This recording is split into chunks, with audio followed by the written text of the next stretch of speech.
Sanjay Kumar, chemistry lecturer. आप सभी का केमिस्ट्री अपनी अपनी चैनल में हार्दिक स्वागत है। तो स्टूडेंट्स, कल हम लोगों ने पढ़ा था कि किस तरीके से विद्युत ऋणता में अंतर के कारण प्रेरणिक प्रभाव उत्पन्न होता है।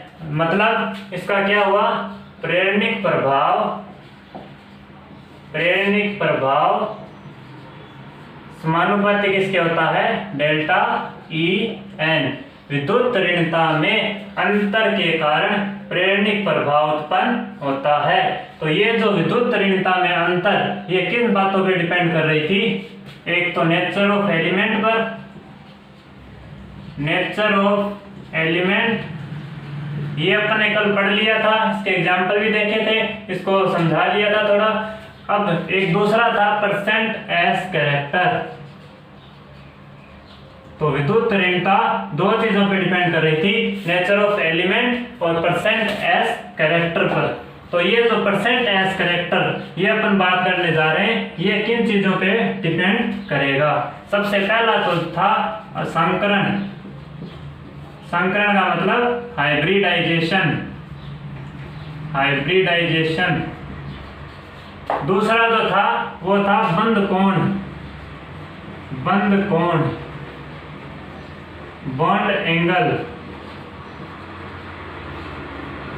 Bond angle. और तीसरा जो था वो था साइज ऑफ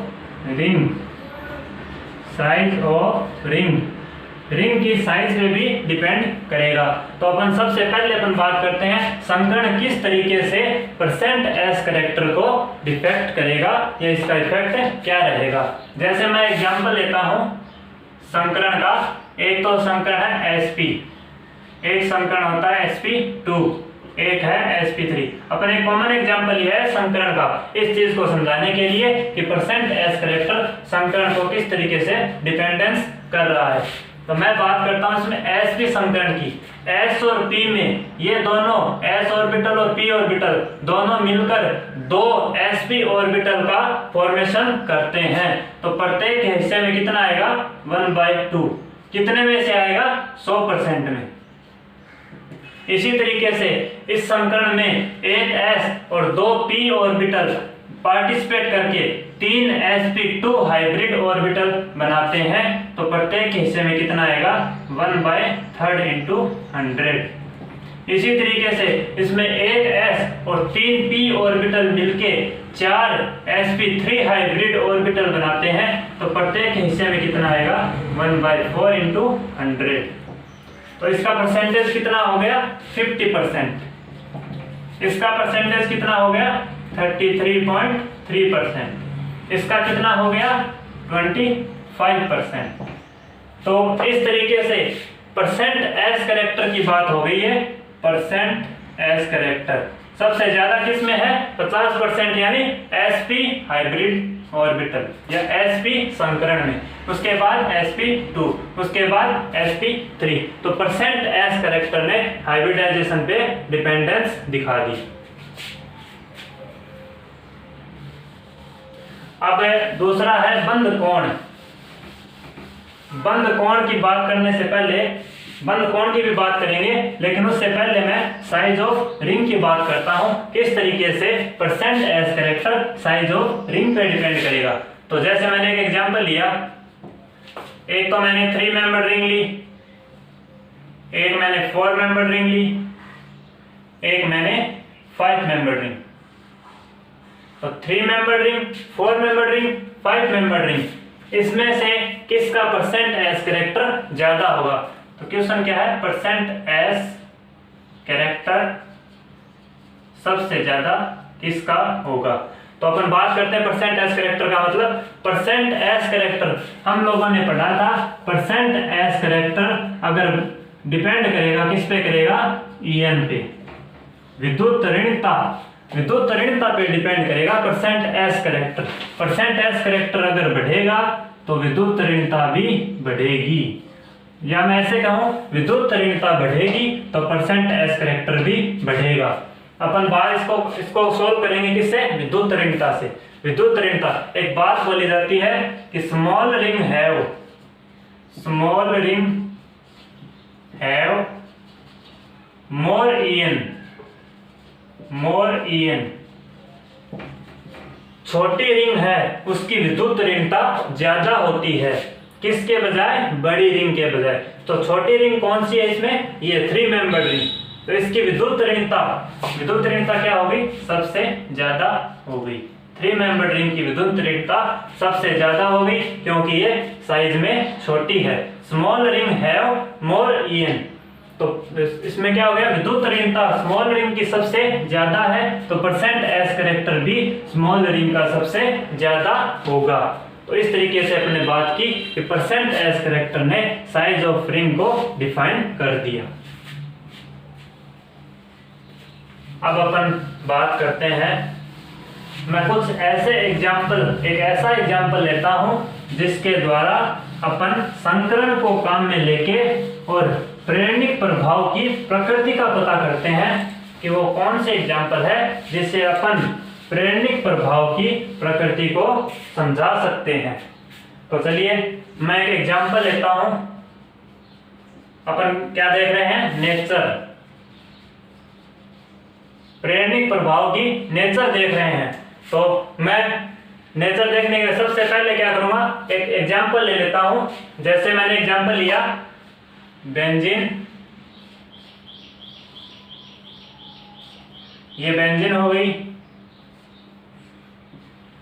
CH2 CH3। इसी तरीके से मैंने एक और एग्जाम्पल लिया benzene C triple bond CH। तो संकरण के आधार पर हम प्रेरणिक प्रभाव की प्रकृति को कैसे समझ सकते हैं, तो अपन बात करते हैं इसकी। तो मैं इस बॉन्ड की बात करूंगा। ये जो बॉन्ड है, इस बॉन्ड के दोनों तरफ जो कार्बन है, ये जो कार्बन है इसका संकरण क्या है?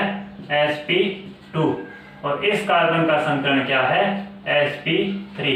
इसी तरीके से इस बॉन्ड के दोनों साइड जो कार्बन है उनका संकरण क्या है? इस कार्बन का संकरण क्या है? sp2। और इस कार्बन का संकरण क्या है? sp। तो अपन ने बात की परसेंट एस करेक्टर से। परसेंट एस करेक्टर किस पे डिपेंड करता है? परसेंट एस करेक्टर किस पे डिपेंड कर रहा था? विद्युत ऋणता के। अगर विद्युत ऋणता बढ़ेगी तो परसेंट एस करेक्टर भी बढ़ेगा। तो इन दोनों में मैं बात करूं इस बॉन्ड के थ्रू, जैसे मैं इसमें अलग ही दिखा रहा हूं, इस बॉन्ड को अलग ही दिखा रहा हूं मैं। एक तरफ तो sp संकरण है और एक तरफ क्या है? sp2। इन दोनों में परसेंट एस करेक्टर किसका ज्यादा है? sp का। sp का परसेंट एस करेक्टर ज्यादा होने से इसकी विद्युत ऋणता भी ज्यादा होगी। तो बॉन्ड के दोनों इलेक्ट्रॉन थे वो पार्शियली डिस्प्लेस हो जाएंगे इंडक्टिव इफेक्ट की वजह से। तो ये जो बंद के दोनों इलेक्ट्रॉन हैं ये कहां पे शिफ्ट हो जाएंगे? इस कार्बन की तरफ sp हाइब्रिड या sp हाइब्रिड ऑर्बिटल की तरफ शिफ्ट हो जाएंगे। तो इससे अपने को पता लग रहा है कि ये जो ग्रुप है, ये ग्रुप क्या कर रहा है? इस बॉन्ड से इलेक्ट्रॉन खींच रहा है। इस तरीके से लग रहा है कि ये बॉन्ड के इलेक्ट्रॉन अपनी तरफ खींच रहा है। तो ये ग्रुप कौन सा इफेक्ट दे रहा है? यहाँ पे इसकी नेचर का पता चल रहा है कि इलेक्ट्रॉन जो खींचता है वो अपने कौन सा इफेक्ट दिखाता है? -I। जो अपनी तरफ इलेक्ट्रॉन खींचेगा वो क्या होगा? -I। और इसमें ऐसे नहीं लग रहा क्या? ये जो रिंग है, ये जो बेंजीन वाली रिंग है, ये इलेक्ट्रॉन इसको दे रही है। इलेक्ट्रॉन देने वाला क्या होता है इसमें? +I। तो benzene ring as a +I effect कर रही है और ये जो ग्रुप है एज ए -I। इसी तरीके से इसमें बात कर लेते हैं। इस ग्रुप, इन दोनों में मैं इस बॉन्ड को अलग लिख लेता हूं। एक तरफ तो sp3 हाइब्रिड है और एक तरफ है sp2। ये sp2, ये sp3। तो इसमें क्या है? परसेंट एस करेक्टर ज्यादा किसका होगा? इस sp2 हाइब्रिड का। sp2 का मतलब इसमें कितना था? 33.3। तो इस बंध के दोनों इलेक्ट्रॉन ये क्या होंगे? बेंजीन की तरफ शिफ्ट होंगे। बेंजीन की तरफ पार्शियली शिफ्ट होंगे। पार्शियली शिफ्ट होने से अपने को ऐसा नहीं लग रहा क्या? ये जो बेंजीन रिंग है ये बंध से इलेक्ट्रॉन्स को अपनी तरफ ले रही है। अपनी तरफ इलेक्ट्रॉन्स को लेना मतलब क्या हो गया? -I। और ये जो ग्रुप है CH2 CH3, ऐसे लग रहा है कि ये बंद के इलेक्ट्रॉन्स को अपने से दूर भेज रहा है। तो ये CH2 CH3 ग्रुप ये क्या दे रहा है? इलेक्ट्रॉन्स को दे रहा है, मतलब क्या हो गया? +I effect. तो अपन ने बात की कि किस तरीके से परसेंट एस कैरेक्टर sp और sp2 हाइब्रिड ऑर्बिटल्स में अपने एग्जांपल देखा, जिसमें अपन ने देखा कि इसकी नेचर का पता लग रहा है कि कौन सा ग्रुप किस तरीके से इंडक्टिव इफेक्ट को शो करेगा। तो अपन ने बात की परसेंट एस कैरेक्टर विद्युत ऋणता के समानुपाती होता है। तो इसमें क्या देखा आपने, बेंजीन एज माइनस आई भी इफेक्ट कर रही है और मैं बेंजीन क्या कर रही है एज प्लस आई इफेक्ट भी बिहेव कर रही है। तो ये हो गया एक एग्जांपल। इसी तरीके से इसकी नेचर देखने के लिए मैं एक छोटा सा एग्जांपल और ले लेता हूं, जिससे आपको इजीली समझ में आ जाएगा। अब जैसे मैं एक छोटा सा एग्जांपल और लेता हूं, रिंग के साइज का ही लेता हूं मैं एक छोटा सा एग्जांपल। जैसे ये 3 मेंबर रिंग, इससे कोई भी, जैसे मैंने बात की ये रिंग इस तरीके से जुड़ी हुई है, ये 3 मेंबर रिंग है, ये 4 मेंबर रिंग है। इसमें बात करते हैं अपन सबसे पहले परसेंट एस कैरेक्टर, या अपन बात करते हैं नेचर की।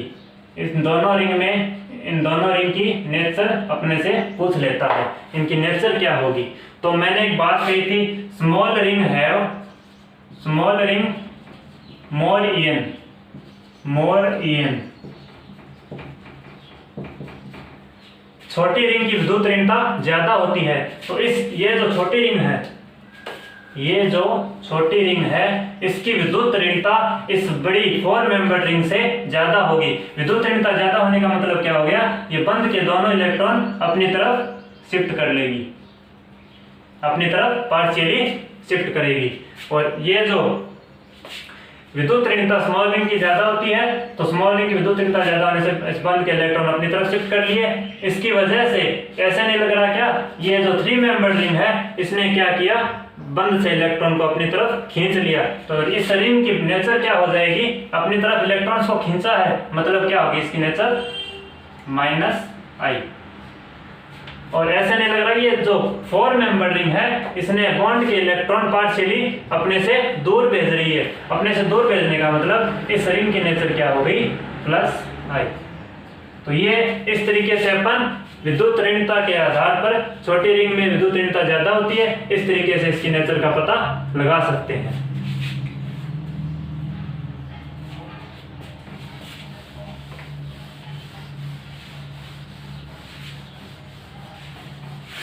अब अपन ये जो कुछ एग्जाम्पल से, जिससे अपन प्रेरणिक प्रभाव की प्रकृति का पता कर लिया, जिसके विद्युत ऋणता के आधार पर अपन ने बताया कि कौन सा प्लस आई दे रहा है और कौन सा माइनस आई दे रहा है। अब ये प्लस आई माइनस आई क्या है, एक प्रेरणिक प्रभाव के प्रकार। तो अपन अब पढ़ेंगे प्रेरणिक प्रभाव के प्रकार, टाइप ऑफ इंडक्टिव इफेक्ट। अपनी हेडिंग क्या हो जाएगी, type of inductive effect, type of inductive effect. अपनी हेडिंग हो गई टाइप ऑफ इंडक्टिव इफेक्ट। इस ये 2 तरीके का होता है, एक तो होता है प्लस आई इफेक्ट, प्लस आई, एक होता है माइनस आई। प्लस आई का मतलब क्या हो गया, electron releasing, electron releasing inductive. Plus I का मतलब क्या हो गया, इलेक्ट्रॉन रिलीजिंग इंडक्टिव इफेक्ट। और माइनस आई का मतलब क्या हो गया, electron withdrawing, electron withdrawing inductive effect. एक जो इलेक्ट्रॉन को देगा और जो इलेक्ट्रॉन को लेगा, एक तो प्लस आई हो गया, एक हो गया माइनस आई। अब अपन देखते हैं वो कौन कौन से ग्रुप हैं जो प्लस आई और माइनस आई इफेक्ट देते हैं।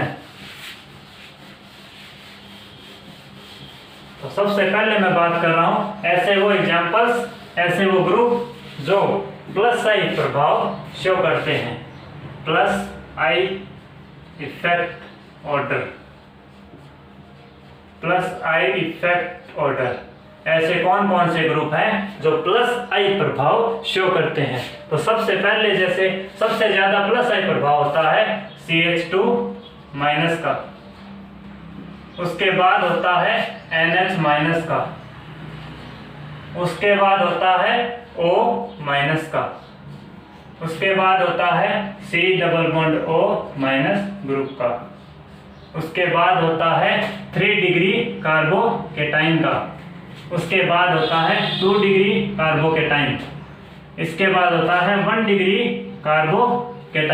मैं ये जो ग्रुप की बात कर रहा हूँ वो प्लस आई प्रभाव की बात कर रहा हूँ, जिसमें सबसे ज्यादा जो है वो CH2 नेगेटिव का, उसके बाद NH नेगेटिव का, उसके बाद O माइनस का, उसके बाद C double bond O minus का, उसके बाद 3 डिग्री कार्बेनाइन का, उसके बाद 2 डिग्री कार्बेनाइन, उसके बाद 1 डिग्री कार्बेनाइन, इसके बाद CH3 CH2 ग्रुप का, इसके बाद CT3 का,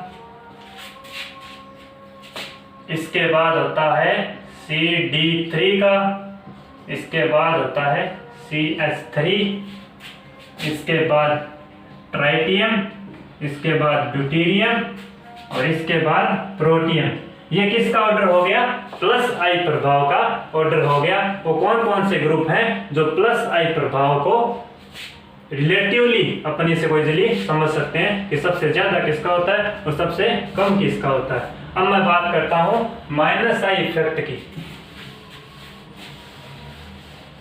माइनस आई इफेक्ट वो कौन कौन से एग्जाम्पल हैं जो माइनस आई इफेक्ट शो करेंगे। वो कौन कौन से ग्रुप हैं जो माइनस आई इफेक्ट शो करेंगे। जैसे मैं बात करूं माइनस आई इफेक्ट ऑर्डर की, माइनस आई इफेक्ट ऑर्डर वो कौन कौन से ग्रुप हैं जो माइनस आई इफेक्ट शो करेंगे। तो इसमें सबसे ज्यादा होता है माइनस आई OF2 पॉजिटिव का। ये वो ग्रुप है जिसका माइनस आई इफेक्ट सबसे ज्यादा होता है। इसके बाद आता है इसमें OR2 पॉजिटिव, इसके बाद आता है इसमें NF3 पॉजिटिव, इसके बाद आता है इसमें NCl3 पॉजिटिव, इसके बाद आता है इसमें NR3 पॉजिटिव, इसके बाद आता है इसमें NH3 पॉजिटिव, इसके बाद आता है इसमें NO2 ग्रुप, इसके बाद आता है इसमें CN ग्रुप, इसके बाद आता है इसमें SO2R ग्रुप, इसके बाद CHO ग्रुप, इसके बाद कीटोनिक ग्रुप, इसके बाद एसिडिक ग्रुप, इसके बाद फ्लोरीन, क्लोरीन, ब्रोमीन और आयोडीन, और इसके बाद OR ग्रुप, इसके बाद OH ग्रुप, इसके बाद C triple bond CH group, इसके बाद फेनिल ग्रुप, फेनिल ग्रुप, इसके बाद CH2 डबल बॉन्ड CH और इसके बाद आता है H। तो ये वो ग्रुप हैं जिनका रिलेटिवली माइनस आई इफेक्ट किस तरीके से होता है वो मैंने आपको बताया कि सबसे ज्यादा तो होता है OF2 पॉजिटिव का और सबसे कम होता है H का। अब अपन मैं इनको एक छोटे से एग्जांपल से समझा देता हूं कि किस तरीके से ये इनकी रिलेटिव इंडक्टिव इफेक्ट की जो नेचर अपने देखते हैं। जैसे मैंने एक एग्जांपल लिया, अपन कोई भी एग्जांपल ले सकते हैं, इसमें आपको इजीली समझ में आ जाएगा कि रिलेटिव ऑर्डर किस काम के आ रहा है। जैसे मैंने एक एग्जांपल ले लिया, example NR3 positive NH3 positive, इन दोनों में अपने को ये पूछ लेता है कि इंडक्टिव इफेक्ट किसका ज्यादा है। इंडक्टिव इफेक्ट ऑर्डर बताओ। इंडक्टिव इफेक्ट प्रेरणिक प्रभाव का क्रम बताओ, इसका ज्यादा है या इसका ज्यादा है। इसके लिए मैं इसको नॉर्मल एक कार्बन चेन से जोड़ के आपको अच्छे से क्लियर करता हूं। जैसे मैंने एक कार्बन चेन लिखी, ये मैंने 4 कार्बन की एक कार्बन चेन लिख दी, जिसके साथ मैंने एक तो जोड़ दिया NR3 ग्रुप, NR3 पॉजिटिव, और एक मैंने कार्बन चेन, वही 4 कार्बन के लिए कितने कार्बन की चेन ले सकते हो, तो इसमें मैं एक ग्रुप जोड़ रहा हूं NH3 पॉजिटिव। ये ग्रुप हो गए दोनों। इसमें अपने को चेक करना है किसका प्रेरणिक प्रभाव ज्यादा है और किसका कम है। तो मैं इस NR3 ग्रुप को थोड़ा ओपनली लिख लेता हूं। ओपनली लिखने का मतलब क्या हो गया, NR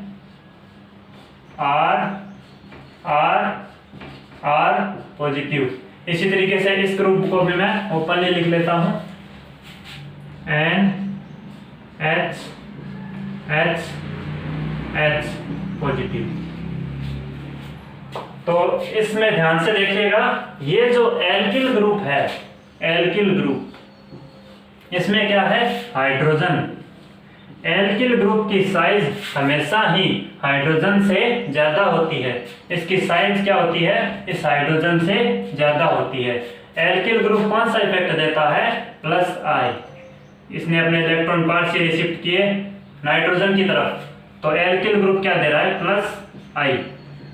इसने +I अपने इलेक्ट्रॉन इसको नाइट्रोजन को दे रहा है। अब ये क्या करेगा, नाइट्रोजन की साइज क्या है, कार्बन से कम। अपने पीरियोडिक टेबल में देखा होगा कि बाएं से आवर्त में बाएं से दाएं जाने पर आकार में कमी आती है। तो नाइट्रोजन का आकार कार्बन से क्या है, कम।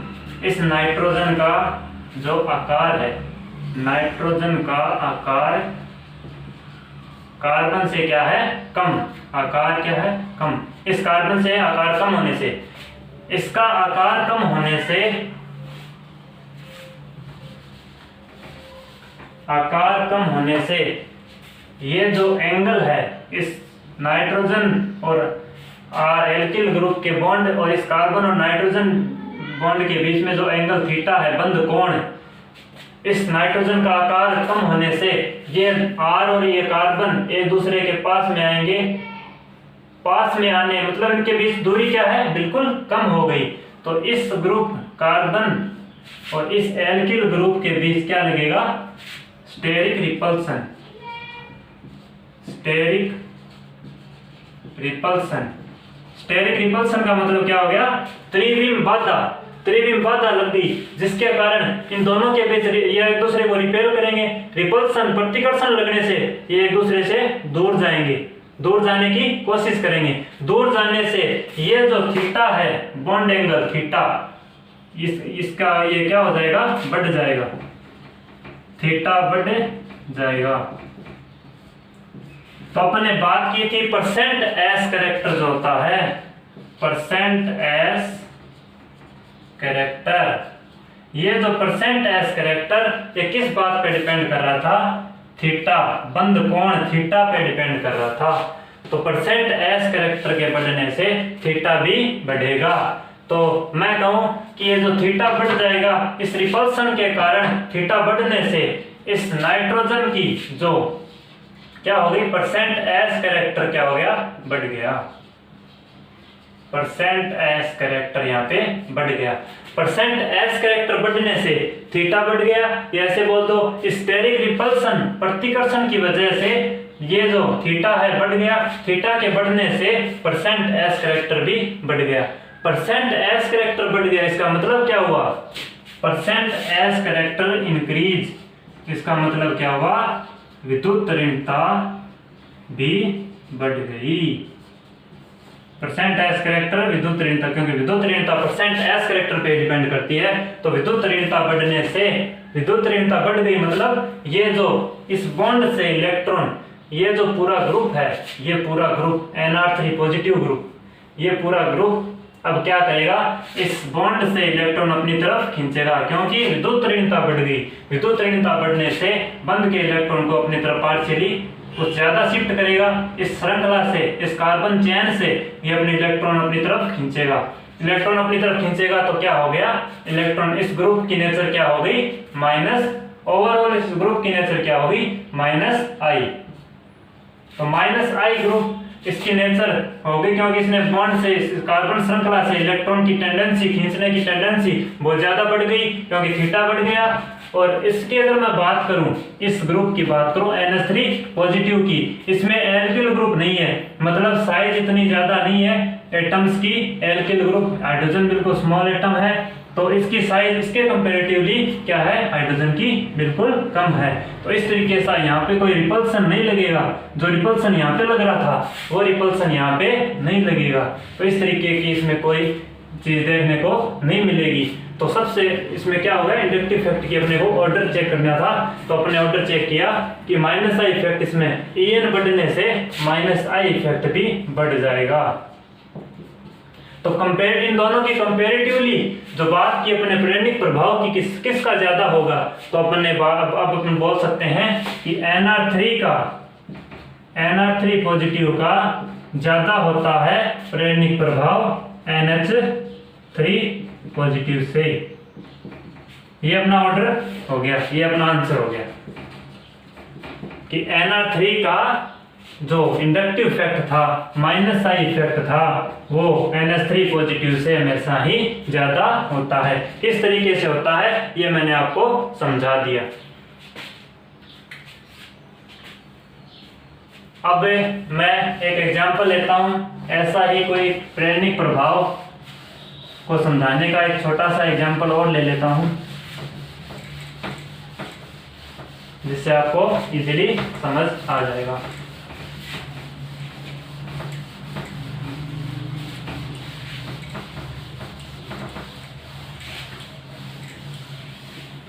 जैसे मैं एक एग्जांपल लेता हूं, एक कॉमन एग्जांपल लेता हूं, जैसे मैंने लिख दिया NH3 positive, PH3 positive, ASH3 positive, SBH3 positive. इसमें आपको पूछ ले प्रेरणिक प्रभाव का क्रम बताओ, किसका ज्यादा होगा और किसका कम होगा, इसमें अपन बात करते हैं। तो आवर्त सारणी में क्या होता है, वर्ग में ऊपर से नीचे जाने पर आकार तो बढ़ता है और En में कमी आती है। तो नाइट्रोजन, ये जो नाइट्रोजन, ऑक्सीजन, आर्सेनिक और एंटीमनी, ऊपर से नीचे, वर्ग में ऊपर से नीचे जाने पर, वर्ग में ऊपर से नीचे जाने पर En में क्या होता है, कमी आती है, विद्युत ऋणता में कमी आती है। En में कमी आती है मतलब क्या हो गया, विद्युत ऋणता में कमी आ गई।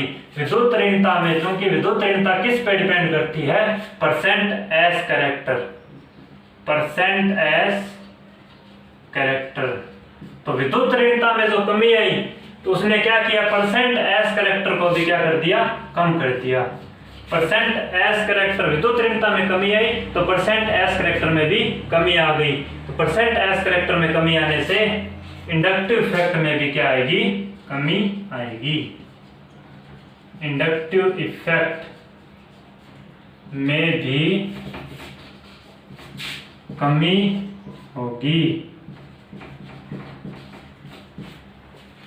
तो क्या हुआ कि वर्ग में ऊपर से नीचे जाने पर विद्युत ऋणता में कमी आती है, क्योंकि सेंट्रल एटम का आकार बढ़ रहा है। इसके कारण परसेंट, विद्युत ऋणता में जो कमी आने से परसेंट एस कैरेक्टर में भी कमी आती है। परसेंट एस कैरेक्टर और विद्युत ऋणता दोनों में कमी आने से प्रेरणिक प्रभाव में भी कमी होगी। तो इसका अपन ऑर्डर की बात कर लेते हैं। इसकी विद्युत ऋणता सबसे ज्यादा हो गई NH3 पॉजिटिव की, इस सेंट्रल एटम की विद्युत ऋणता सबसे ज्यादा होने से प्रेरणिक प्रभाव सबसे ज्यादा किसका होगा, NH3 पॉजिटिव का।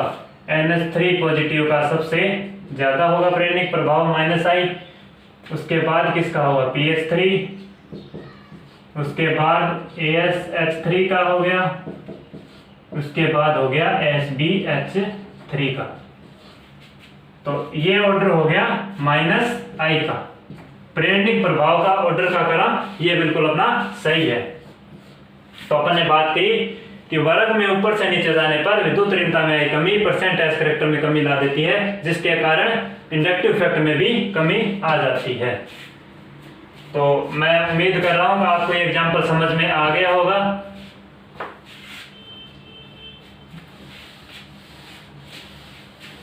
अब अपन बात करते हैं एप्लीकेशन की। प्रेरणिक प्रभाव के जो कुछ सामान्य एग्जांपल अपने देख लिए, उसको परसेंट एस करेक्टर और विद्युत ऋणता से जोड़ के देख लिया। अब अपन बात करते हैं इसके एप्लीकेशन कौन कौन से हैं, वो ऐसे कौन कौन से एप्लीकेशन जिसके अपन प्रेरणिक प्रभाव को काम में लेके इजीली डिफाइन कर सकते हैं। तो अपनी हेडिंग क्या हो जाएगी अब,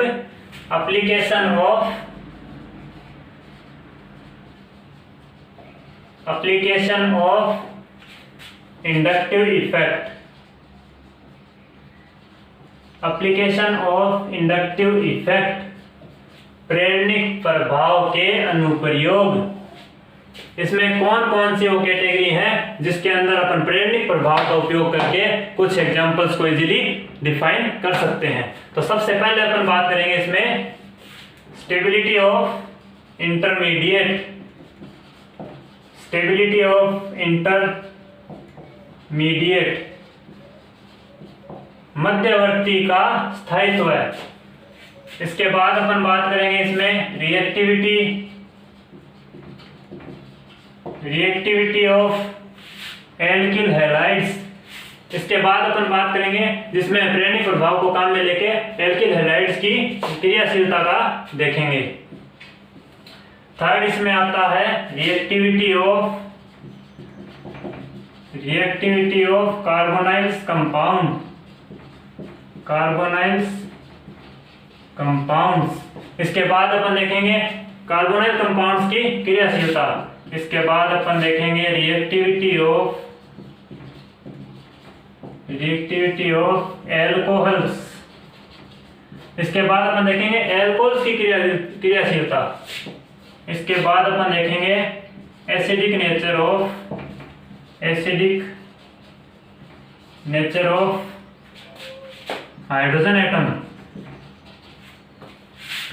एटम की जो एसिडिक अम्लीय इसकी प्रकृति है वो देखेंगे। इसके बाद देखेंगे अपन एसिडिक नेचर ऑफ कंपाउंड्स। कुछ ऐसे कंपाउंड्स की एसिडिक उनकी अम्लीय प्रकृति का अपन जिक्र करेंगे। उसके बाद अपन देखेंगे बेसिक नेचर ऑफ कंपाउंड्स। कुछ ऐसे कंपाउंड्स भी देखेंगे जिसकी सारी प्रकृति का अपन जिक्र करेंगे। तो ये वो टॉपिक है जिसके अंदर अपन प्रेरणिक प्रभाव को काम में लेके इन सभी की क्रियाशीलता, इनकी अम्लीय प्रकृति और इनकी सारी प्रकृति और स्थायित्व का पता करेंगे।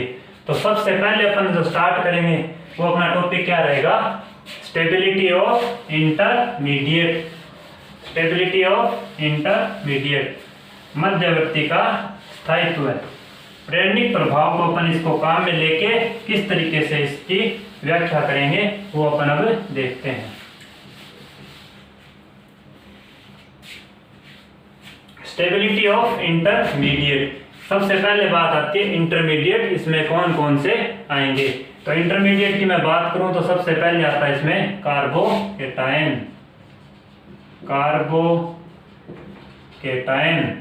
इसके बाद आता है इसमें एक आता है कार्ब एनायन,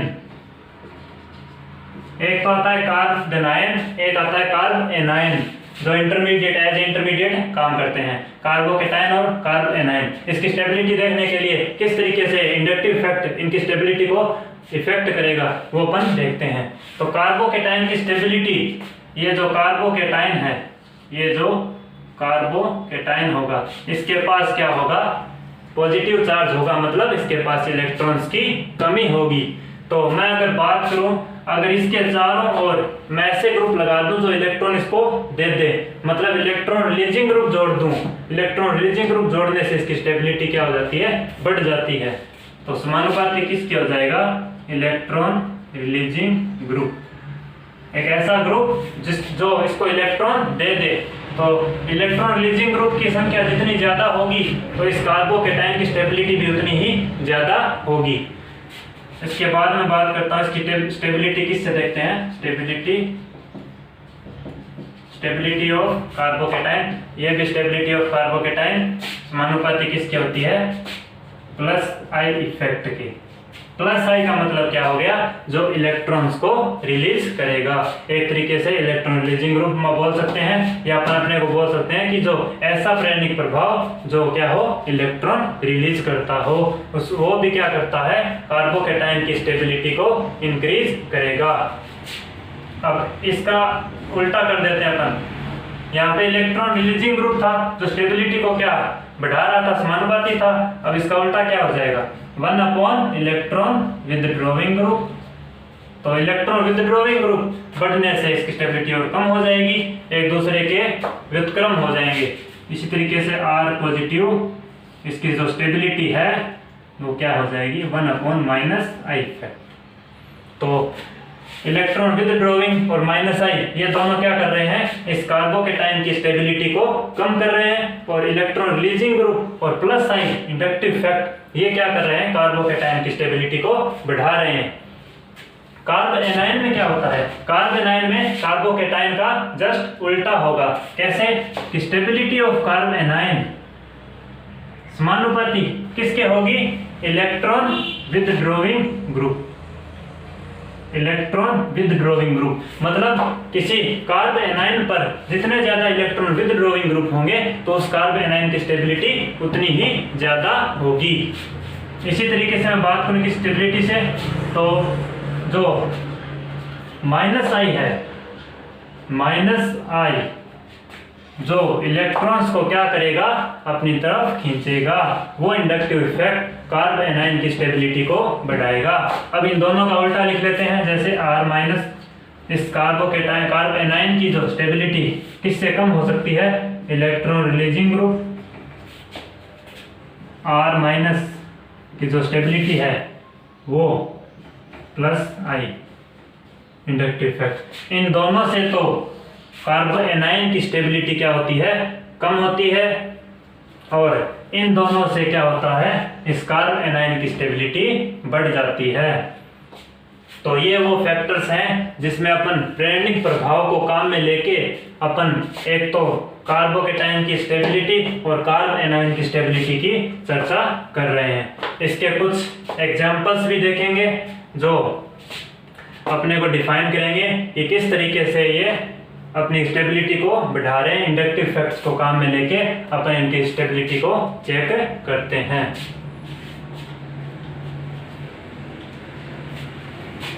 तो अब अपन बात करते हैं स्टेबिलिटी ऑफ कार्बोकेटाइन। किस तरीके से इंडक्टिव इफेक्ट को काम में लेके अपन इसकी स्टेबिलिटी चेक करते हैं, ये अपने को एग्जांपल से बिल्कुल समझ में आ जाएगा। तो मैं एक छोटा सा एग्जांपल लेता हूं, जैसे अपनी हेडिंग क्या हो जाएगी, स्टेबिलिटी ऑफ कार्बोकेटाइन। कार्बोकेटाइन अपने को देखनी है, स्टेबिलिटी ऑफ कार्बोकेटाइन किसको काम में लेके, इंडक्टिव इफेक्ट प्रेरणिक प्रभाव को काम में लेके इस कार्बोकेटाइन की स्टेबिलिटी देखनी है। तो अपने को एग्जांपल ले लेता हूं मैंने कोई एग्जांपल लिया, जैसे CH3 CH2 positive, CH2 double bond CH positive, CH triple bond C positive. मैंने ये कॉमन एग्जांपल लिया जिसमें तीनों कार्बोकेटाइन है। इसमें से आपको ये पूछ ले इसकी स्टेबिलिटी का ऑर्डर बताओ, इसमें से स्टेबिलिटी सबसे ज्यादा किसकी है। तो अपन बेसिक जो अपना फंडामेंटल जो पीछे जो अपन ने पढ़ा था वो उसको काम में लेते हैं। तो मैं सबसे पहले बात करता हूं, जैसे ये जो कार्बन है ये इसका संकरण क्या है, sp3। इस कार्बन का संकरण क्या है, sp3। इस कार्बन का संकरण क्या है, sp2। और इस कार्बन का संकरण क्या है, sp। अब मैं बात करता हूँ इन तीनों में परसेंट एस कैरेक्टर की। परसेंट एस कैरेक्टर इन तीनों में सबसे ज्यादा किसका है? परसेंट एस कैरेक्टर इस एसपी का सबसे ज्यादा है।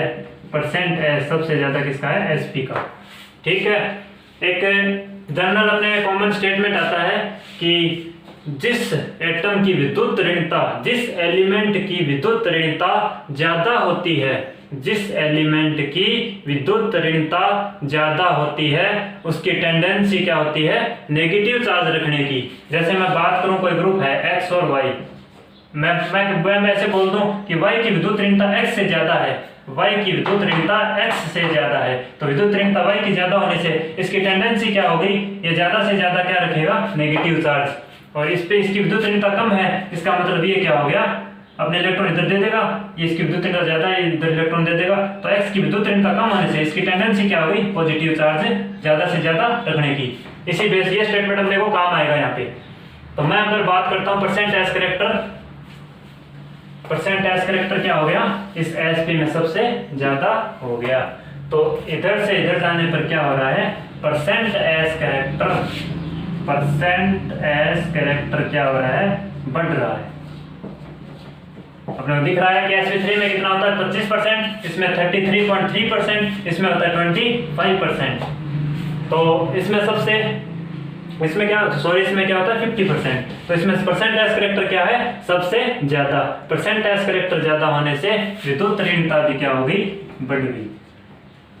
अपने बात की थी कि विद्युत ऋणता और इसमें परसेंट एस कैरेक्टर में क्या होता है? समानुपाती का चिन्ह होता है, जिसमें ये बढ़ने से ये भी बढ़ेगी। तो En बढ़ने से, मैंने अभी बात की थी, जिस एटम की, जिस एलिमेंट की विद्युत ऋणता बढ़ गई उसकी टेंडेंसी क्या होती है? नेगेटिव चार्ज रखने की। लेकिन अपने एग्जाम्पल में क्या है? इस पे पॉजिटिव चार्ज। एग्जाम्पल में पॉजिटिव चार्ज है, टेंडेंसी क्या हो रही है? नेगेटिव।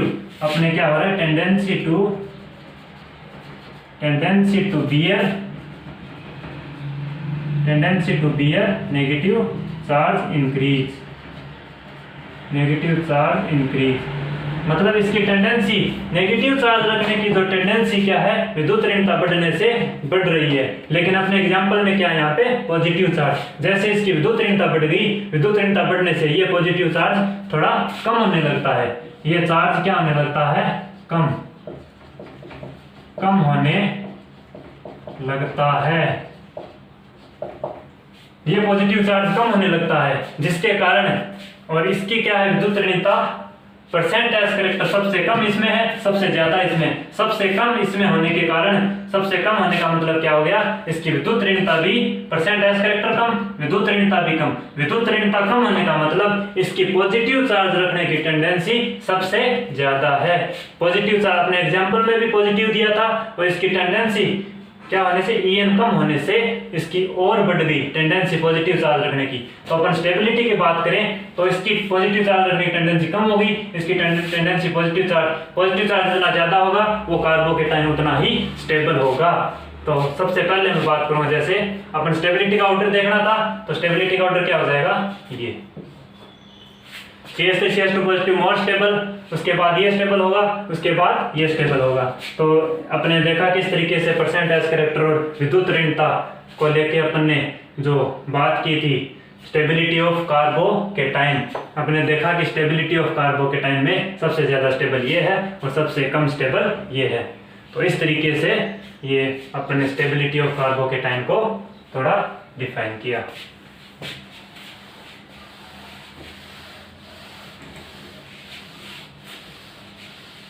बहुत इजी चीजें होती हैं ये, बिल्कुल कंसेप्टली, बिल्कुल एक एक चीज समझ में आ रही होगी। इनको बार बार रिवाइज करते रहेगा, याद हो जाएगी, ऐसी बात नहीं है।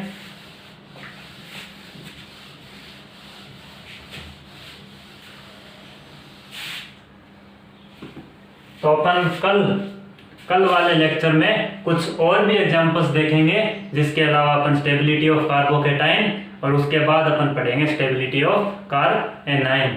तो बाकी एग्जांपल्स तब तक के लिए जो मैंने पढ़ाया इसको रिवाइज करते जाइएगा।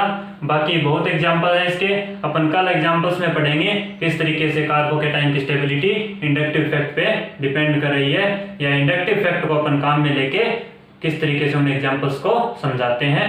तो तब तक के लिए इस लेक्चर में इतना ही। Thank you.